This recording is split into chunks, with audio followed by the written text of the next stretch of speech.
Dear learners, welcome to my English class. Hope you all are well by the grace of Almighty Allah. Dear learners, today I would like to discuss a new topics which is very important for class 9, 10 and SSC examining. প্রিয় শিক্ষার্থীরা, আজকে যে topics নিয়ে আলোচনা করতে যাচ্ছি তা খুবই ইম্পর্টেন্ট তোমাদের ট্রান্সফরমেশন অফ সেন্টেন্সের জন্য। তো প্রিয় শিক্ষার্থীরা, আমরা জানি সেন্টেন্স অর্থ অনুসারে বা মিনিং অনুসারে 5 প্রকার। Number 1 assertive, interrogative, imperative, objective এবং এক্সক্লামেটরি। প্রিয় শিক্ষার্থীরা, এবং অ্যাকর্ডিং টু স্ট্রাকচার অর্থাৎ গঠন অনুসারে সেন্টেন্স হলো মূলত 3 প্রকার: সিম্পল, কমপ্লেক্স এবং কম্পাউন্ড। প্রিয় শিক্ষার্থীরা, আমাদের ট্রান্সফরমেশন অফ সেন্টেন্সে সিম্পল, কমপ্লেক্স, কম্পাউন্ড আছে এবং এখানে ট্রান্সফর্ম করতে হয় সিম্পল থেকে কমপ্লেক্স, কমপ্লেক্স থেকে কম্পাউন্ডে। তো প্রিয় শিক্ষার্থীরা, আজকে আমরা এই গুরুত্বপূর্ণ বিষয়টি নিয়ে আলোচনা করতে যাচ্ছি যে অনেক শিক্ষার্থীর কাছে এটা ডিফিকাল্ট মনে হয় সিম্পল কমপ্লেক্স ট্রান্সফর্ম করতে গেলে। প্রিয় শিক্ষার্থীরা, আমরা যদি এটার মূল বিষয়টা বুঝে যাই, সিম্পল কমপ্লেক্সের স্ট্রাকচারটা যদি আমরা ভালোভাবে বুঝে যাই অর্থাৎ সিম্পল কমপ্লেক্সটা কি এটা যদি আমরা ভালোভাবে ক্লিয়ার হই, তাহলে আশা করি আমাদের এই সিম্পল কমপ্লেক্স ট্রান্সফর্ম করতে আর কোনো প্রবলেম হবে না। সুতরাং আজকের ক্লাসটি খুবই গুরুত্বপূর্ণ তোমাদের জন্য। এবং প্রিয় শিক্ষার্থীরা, এই সিম্পল কমপ্লেক্স বোঝার ক্ষেত্রে তোমাকে আরো বেশি হেল্প করবে যদি তুমি ক্লজ ক্লাসটি করে থাকো বা ক্লজ সম্পর্কে তোমার ধারণা ক্লিয়ার থাকে। প্রিয় শিক্ষার্থীরা, ক্লজের ধারণাটি আরো পরিষ্কারভাবে জানতে হলে তুমি আমাদের অনলাইন স্কুল পেজেই ক্লজের উপর একটি ক্লাস রয়েছে 7 মিনিটের মতো বা একটু বেশি হতে পারে। এই ভিডিও ক্লাসটি তোমাদের কমেন্ট সেকশনের লিংক হিসেবে দিয়ে দিব, তোমরা এটা অবশ্যই দেখে নেবে, অথবা অনলাইন স্কুল পেজ থেকেও তোমরা এই ভিডিওটি দেখতে পারো। তো ওকে, কথা না বাড়িয়ে চলো আমাদের আজকের টপিকস নিয়ে আলোচনায় ফিরি। প্রিয় শিক্ষার্থীরা, আমরা জানি, যেটা আমরা এতক্ষণ বললাম, যে sentence are divided into 3 kinds according to structure, অর্থাৎ গঠন অনুসারে সেন্টেন্স মূলত 3 প্রকার। প্রিয় শিক্ষার্থীরা, স্ট্রাকচার অনুযায়ী বা গঠন অনুসারে সেন্টেন্স হলো 3 প্রকার। Number 1 simple, complex, compound. Number 1 simple, number 2 complex, number 3 compound sentence. অর্থাৎ সেন্টেন্স হলো মূলত 3টি: simple sentence, complex sentence, compound sentence according to structure. তো আমরা দেখব এই 3টা সেন্টেন্স কোনটা কিভাবে গঠিত হয় বা কিভাবে আমরা চিনবো যে এটা সিম্পল, কমপ্লেক্স, কম্পাউন্ড। প্রিয় শিক্ষার্থীরা, এবার চলো তাহলে আমরা দেখে নেই যে এই সেন্টেন্স গুলো কিভাবে গঠন হচ্ছে বা কিভাবে আমরা এগুলো চিনবো। Let's start our today's topics. Look at this sentence. They are enjoying e-learning studies. Look at this sentence very carefully. They, here they is subject, অর্থাৎ they হলো এখানে subject, are enjoying এটা হলো verb, এবং e-learning studies এটা হলো extension। প্রিয় শিক্ষার্থীরা, এখানে সাবজেক্ট রয়েছে একটি, এরপরে ভার্ব রয়েছে একটি, আর enjoying, ফাইনাইট ভার্ব রয়েছে আর enjoying, এবং এক্সটেনশন রয়েছে e-learning study, এটা একটি অতিরিক্ত অংশ বা এক্সটেনশন। প্রিয় শিক্ষার্থীরা, এটাই সিম্পল সেন্টেন্স, খুব ইজি বিষয়। একটি সাবজেক্ট রয়েছে, ভার্ব রয়েছে এবং এক্সটেনশন রয়েছে, এটাই হলো মূলত সিম্পল সেন্টেন্স। তো যদি আমরা একটু সংজ্ঞায়িত করি ইংলিশে, a simple sentence is a sentence that bears only on subject, a finite verb and extension. অর্থাৎ সিম্পল সেন্টেন্স হলো ওই সেন্টেন্স যে সেন্টেন্সে একটি সাবজেক্ট থাকবে, একটি ফাইনাইট ভার্ব থাকবে এবং এক্সটেনশন বা বাড়তি যা থাকে এগুলো থাকতে পারে। প্রিয় শিক্ষার্থীরা, তাহলে এটা বিষয়টি ক্লিয়ার। সিম্পল সেন্টেন্স যে একটি সাবজেক্ট থাকবে এবং একটি ফাইনাইট ভার্ব থাকবে। আশা করি বিষয়টি পরিষ্কার বুঝতে পেরেছো। চলো আরেকটু ক্লিয়ার হয়ে আমরা এই নোটটা বা এই বিষয়টি ইম্পর্টেন্ট, তুমি খেয়াল করবে যে simple sentence always ends in one part, অর্থাৎ সিম্পল সেন্টেন্স সবসময় শেষ হবে একটা পার্টে। অর্থাৎ সিম্পল সেন্টেন্স একটা পার্ট থাকবে, দুইটা অংশ বা দুইটা পার্ট থাকবে না, একটা পার্টের মধ্যেই শেষ হয়ে যাবে। চলো প্রিয় শিক্ষার্থীরা, আরো একটু ক্লিয়ার হই। এখানে walking on the glass, walking on the গ্রাস এটি একটি phrase, noun phrase, but it is a subject, subject হিসেবে আছে। ওয়াকিং অন দ্য গ্রাস একটি সাবজেক্ট, এরপর রয়েছে ভার্ব মেক্স, এবং এরপরে ম্যান হেলদি এক্সটেনশন রয়েছে। তাহলে এখানে যে সেন্টেন্সটি রয়েছে walking on the grass makes a man healthy, এখানে সাবজেক্ট রয়েছে একটি এবং ভার্ব রয়েছে একটি, সুতরাং এটাও কিন্তু একটি simple sentence. So it is a simple sentence. এবার দেখো প্রিয় শিক্ষার্থীরা, if you can satisfy your mother you will achieve heaven. তুমি যদি তোমার মাকে সন্তুষ্ট করতে পারো, ইউ উইল অ্যাচিভ heaven, তুমি কিন্তু বেহেশত অর্জন করতে পারবে। তো প্রিয় শিক্ষার্থীরা একটু খেয়াল করো মনোযোগ সহকারে, এখানে সাবজেক্ট রয়েছে কিন্তু ইউ, এরপরে ভার্ব রয়েছে, ফাইনাইট ভার্ব রয়েছে ক্যান স্যাটিসফাই। আবার পরের একটা অংশ রয়েছে, দেখো সাবজেক্ট রয়েছে একটি এবং এখানে উইল অ্যাচিভ রয়েছে ফাইনাইট ভার্ব। তার মানে আমরা যে সেন্টেন্সটি দেখলাম এখানে, এখানে একটা সাবজেক্ট রয়েছে, প্রথম অংশে একটি সাবজেক্ট রয়েছে, একটি ফাইনাইট ভার্ব রয়েছে, দ্বিতীয় আরেকটি পার্ট রয়েছে যেখানে সাবজেক্ট রয়েছে এবং ভার্ব রয়েছে, ফাইনাইট ভার্ব রয়েছে। তো প্রিয় শিক্ষার্থীরা, এই অংশটুকু যেটা প্রথম অংশ, যেটা if you can satisfy your mother, এই প্রথম অংশে একটি ইফ রয়েছে। আর ইফের কারণে এই যে ক্লজটি বা এই পার্টটি, এটা কিন্তু একটি ডিপেন্ডেন্ট ক্লজ হয়েছে। আমি আগেই বলেছি তোমাদের ক্লজ সম্পর্কে একটু ধারণা ক্লিয়ার হতে হবে। কমেন্ট সেকশনে তোমরা ভিডিওটি পাবে এবং অনলাইন স্কুল পেজেও তুমি এই ভিডিওটি পাবে। ক্লজের উপরে একটা ভিডিও রয়েছে, এটা অবশ্যই তোমরা দেখবে, তাহলে কিন্তু সিম্পল কমপ্লেক্সের ধারণাটা তোমাদের একদম পরিষ্কার হয়ে যাবে। প্রিয় শিক্ষার্থীরা, এবার দেখো ইফ যেহেতু রয়েছে, এটি ডিপেন্ডেন্ট ক্লজ। এই ক্লজটা হলো dependent clause. If you can satisfy your mother, dependent ক্লজে আমরা জানি ডিপেন্ডেন্ট ক্লজে একটি সাবজেক্ট থাকে এবং একটি ফাইনাইট ভার্ব থাকে, এবং ইন্ডিপেন্ডেন্ট ক্লজেও একটি সাবজেক্ট থাকে এবং একটি ফাইনাইট ভার্ব থাকে। তো আমরা পরের অংশ যেটা দেখছি সেটা কিন্তু একটি independent clause, you will achieve heaven. তাহলে বোঝা গেল যে একটি সেন্টেন্স রয়েছে যেখানে একটি ডিপেন্ডেন্ট ক্লজও রয়েছে, আবার একটি ইন্ডিপেন্ডেন্ট ক্লজ রয়েছে। এই ডিপেন্ডেন্ট এবং ইন্ডিপেন্ডেন্ট এই দুটা ক্লজ মিলে কিন্তু আমাদের হয়ে যায় কমপ্লেক্স সেন্টেন্স। প্রিয় শিক্ষার্থীরা, আশা করি তোমরা বুঝে গেছো যে যখন একটি সেন্টেন্সে একটি ডিপেন্ডেন্ট ক্লজ এবং একটি ইন্ডিপেন্ডেন্ট ক্লজ, অথবা আমরা এভাবে বলতে পারি একটি ইন্ডিপেন্ডেন্ট ক্লজ এবং এক বা একাধিক ডিপেন্ডেন্ট ক্লজ যদি থাকে, তাহলে ওই সেন্টেন্সকে আমরা বলবো কমপ্লেক্স সেন্টেন্স। এবং তোমরা জানো ক্লজে একটি ফাইনাইট ভার্ব থাকে, একটি সাবজেক্ট থাকে। যেহেতু কমপ্লেক্স সেন্টেন্সে দুটি ক্লজ থাকে, সুতরাং এখানে দুটি সাবজেক্ট, দুটি ফাইনাইট ভার্ব থাকাটা স্বাভাবিক। প্রিয় শিক্ষার্থী, আশা করি বিষয়টি ক্লিয়ার হয়েছে। আবারও বলছি, কমপ্লেক্স সেন্টেন্স হবে একটি ইন্ডিপেন্ডেন্ট ক্লজ, এক বা একাধিক ডিপেন্ডেন্ট ক্লজ, এবং যেহেতু ক্লজের ভিতরে একটি সাবজেক্ট এবং একটি ফাইনাইট ভার্ব থাকে, সুতরাং এখানে দুটা ক্লজে অবশ্যই দুটা সাবজেক্ট এবং দুটা ফাইনাইট ভার্ব রয়েছে। তো আমরা দেখছি প্রথম অংশে রয়েছে একটি সাবজেক্ট ফাইনাইট ভার্ব, দ্বিতীয় অংশে রয়েছে একটি সাবজেক্ট ফাইনাইট ভার্ব। তার মানে অবশ্যই কমপ্লেক্স সেন্টেন্সে দুটি ফাইনাইট ভার্ব থাকবে। তো আমরা এবার সংজ্ঞাটা দেখি। The sentence that bears an dependent clause and a independent clause having minimum two subject and two finite verb is called a complex sentence। যেটা এতক্ষণ আমি বললাম যে সেন্টেন্সে ডিপেন্ডেন্ট ক্লজ এবং ইন্ডিপেন্ডেন্ট ক্লজ থাকে এবং দুটি সাবজেক্ট বা দুটি ফাইনাইট ভার্ব থাকে, সেই সেন্টেন্সকে আমরা বলবো কমপ্লেক্স সেন্টেন্স। প্রিয় শিক্ষার্থী, অবশ্যই তুমি ক্লজ বিষয়টি সম্পর্কে ধারণা নিবে, তাহলে কিন্তু এই কমপ্লেক্স সেন্টেন্সটি তুমি সহজেই বুঝতে পারবে। ওকে প্রিয় শিক্ষার্থী, আরেকটি বাক্য আমরা দেখি। আরেকটি সেন্টেন্স আমরা দেখছি, as you are my friend I love you. যেহেতু তুমি আমার বন্ধু, আমি তোমাকে ভালোবাসি। এখানে লুক অ্যাট দিস, সাবজেক্ট রয়েছে ইউ এবং ফাইনাইট ভার্ব রয়েছে আর প্রথম অংশে, এবং পরের অংশে দেখো আই লাভ। এখানে সাবজেক্ট রয়েছে আই এবং ফাইনাইট ভার্ব রয়েছে লাভ। তার মানে বিষয়টি একটু খেয়াল করবে, অবজারভেশন করবে তুমি ভালোভাবে, যে এখানে টু সাবজেক্ট রয়েছে। এই সেন্টেন্সটির ভিতরে দুটা সাবজেক্ট রয়েছে, দুটি ভার্ব রয়েছে ফাইনাইট ভার্ব, এবং দুটা ক্লজ। দেখো অ্যাজ যুক্ত সেন্টেন্স, এটা একটি ডিপেন্ডেন্ট ক্লজ, এবং পরের অংশ যেটা আছে আই লাভ ইউ, এটা হলো ইন্ডিপেন্ডেন্ট ক্লজ। তার মানে এখানে দুটো ক্লজ রয়েছে। তাহলে বোঝা গেল দুটা সাবজেক্ট, দুটা ভার্ব রয়েছে ফাইনাইট ভার্ব, এবং যেহেতু দুটা ক্লজ রয়েছে ডিপেন্ডেন্ট এবং ইন্ডিপেন্ডেন্ট ক্লজ, সুতরাং এই সেন্টেন্সটি একটি কমপ্লেক্স সেন্টেন্স। আশা করি তোমরা বিষয়টি বুঝতে পেরেছো। এবার দেখো এই সেন্টেন্সটি, দো he is poor he is honest.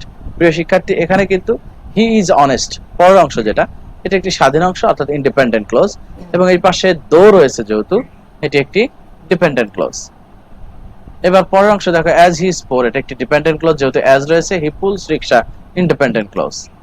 He pools rickshaw, এটা একটি ইন্ডিপেন্ডেন্ট ক্লজ, এবং সো দ্যাট থেকে হি ক্যান আর্ন, এটা একটি ডিপেন্ডেন্ট ক্লজ, যেহেতু সো দ্যাট রয়েছে। এবার দেখো আরেকটি সেন্টেন্স, হি পুলস রিকশা, এটা একটি ইন্ডিপেন্ডেন্ট ক্লজ, স্বাধীন অংশ। বিকজ হি ইজ পোর, এটা একটি ডিপেন্ডেন্ট ক্লজ, কারণ বিকজ রয়েছে। তো আমি প্রিয় শিক্ষার্থীরা, আমি যেটা বোঝাতে চাচ্ছি, যেটা ক্লোজ অধ্যায়ে ক্লিয়ার ধারণা দিয়েছি, যে ডিপেন্ডেন্ট ক্লজ চেনার জন্য কিছু ওয়ার্ড থাকে, যে ওয়ার্ডগুলোর কারণে আমরা বুঝতে পারি যে এটা একটি ডিপেন্ডেন্ট ক্লজ। যে পার্টের ভিতরে এই ওয়ার্ডগুলো থাকে সেটা ডিপেন্ড। যেমন প্রথম সেন্টেন্সে রয়েছে এখানে দো, এই দুটার কারণে আমরা বুঝতে পারলাম এটি একটি ডিপেন্ডেন্ট ক্লজ। পরের সেন্টেন্সে রয়েছে অ্যাজ, এই অ্যাজ এর কারণে বোঝা গেল এই অংশটি ডিপেন্ডেন্ট ক্লজ। এবং এখানে রয়েছে so that he can earn, এখানে সো দ্যাট এর কারণে আমরা বুঝতে পারলাম এটি একটি ডিপেন্ডেন্ট ক্লজ। এরপরে বিকজ থাকার কারণে আমরা বুঝতে পারছি এই অংশ হলো একটি ডিপেন্ডেন্ট ক্লজ। সুতরাং একটি ডিপেন্ডেন্ট এবং একটি ইন্ডিপেন্ডেন্ট ক্লজ রয়েছে, যার কারণে এটার প্রত্যেকটি সেন্টেন্সই হলো কমপ্লেক্স সেন্টেন্স। প্রিয় শিক্ষার্থীরা, এখন আমরা দেখব যে কোন কোন ওয়ার্ড থাকলে সাধারণত আমরা এটাকে ডিপেন্ডেন্ট ক্লজ ধরবো এবং এটাকে কমপ্লেক্স সেন্টেন্স ধরবো। এবং প্রিয় শিক্ষার্থীরা, একমাত্র কমপ্লেক্স সেন্টেন্সই কিন্তু ডিপেন্ডেন্ট ক্লজ থাকে, আর কোথাও কিন্তু ডিপেন্ডেন্ট ক্লজ থাকে না। সুতরাং ডিপেন্ডেন্ট ক্লজে এই ওয়ার্ডগুলো যদি তুমি চেনো তাহলে সহজেই কিন্তু বুঝতে পারবে এটি একটি complex sentence. A complex sentence is a normally formed with if, though, although, so, since, as, so that, because, after, before, till, until, unless, whether, who, which, what, when, while, where, why, how, whom, etc. with a full stop at the end. প্রিয় শিক্ষার্থীরা, complex sentence তাহলে এই ওয়ার্ডগুলো দিয়ে গঠিত হবে। অবশ্যই complex সেন্টেন্সে এই ওয়ার্ডগুলো থাকবে ডিপেন্ডেন্ট ক্লজের অংশ হিসেবে। তো আশা করি বিষয়টি বুঝতে পেরেছি। প্রিয় শিক্ষার্থীরা, এবার চলো আমরা দেখি Sabiha is a good girl. Sabiha একজন ভালো মেয়ে। তো এটা একটি ইন্ডিপেন্ডেন্ট ক্লজ, একটি স্বাধীন সেন্টেন্স। এবং আরেকটি দেখো, she goes to school regularly, সে নিয়মিত স্কুলে যায়, এটাও কিন্তু একটি ইন্ডিপেন্ডেন্ট বা স্বাধীন সেন্টেন্স। তো আমরা এই দুই পাশে এই পুরো সেন্টেন্সটা ভিতরে যদি আমরা একটি অ্যান্ড বসিয়ে দেই, এবং সাবজেক্ট যেহেতু সাবিহা, অ্যান্ড এর পরে কিন্তু দুটা নাম অ্যান্ড দিয়ে যুক্ত সেন্টেন্সের ক্ষেত্রে কিন্তু একই নাউন, অর্থাৎ নামটা বারবার ব্যবহার করার কোনো প্রয়োজন নেই।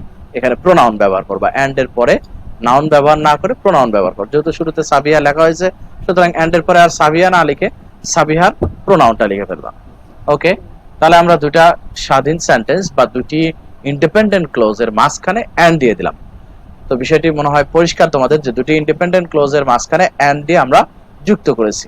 অ্যান্ড হলো একটি কনজাংশন, এরকম আরো কনজাংশন রয়েছে অ্যান্ড, অর, বাট, এগুলো দিয়ে যদি যুক্ত করে দেই আমরা দুটি ইন্ডিপেন্ডেন্ট ক্লোজ, তাহলে ওই সেন্টেন্সটি হয়ে যাবে একটি কম্পাউন্ড সেন্টেন্স। প্রিয় শিক্ষার্থীরা, আশা করি বিষয়টি বুঝতে পেরেছো।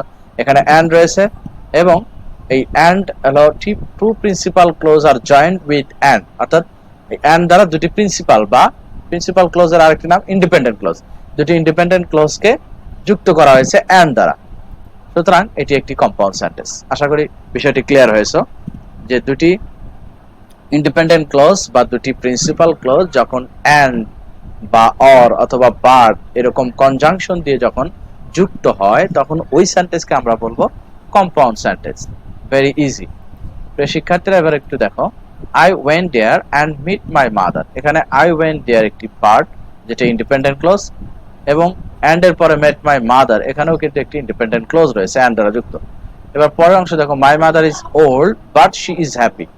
এখানেও কিন্তু মাই মাদার ইজ ওল্ড এবং বাট দ্বারা যুক্ত হয়ে আরেকটি independent close she is happy. দুটি ইন্ডিপেন্ডেন্ট বা প্রিন্সিপাল ক্লোজ বাট দ্বারা যুক্ত করা হয়েছে, তার মানে এই দুটিও কম্পাউন্ড সেন্টেন্স। আশা করি তোমরা বিষয়টি বুঝতে পেরেছো। দুটি ইন্ডিপেন্ডেন্ট ক্লোজ বা দুটি স্বাধীন সেন্টেন্স যখন অ্যান্ড দ্বারা বা বাট দ্বারা বা অর এই জাতীয় কনজাংশন দ্বারা যুক্ত হয়, তখন ওই সেন্টেন্স গুলোকে বলা হয়, ওই সেন্টেন্সটাকে বলা হয় কম্পাউন্ড সেন্টেন্স। প্রিয় শিক্ষার্থীরা, এবার দেখো, হি ইজ রিচ, সে ধনী, এটি একটি স্বাধীন সেন্টেন্স বা ইন্ডিপেন্ডেন্ট ক্লোজ।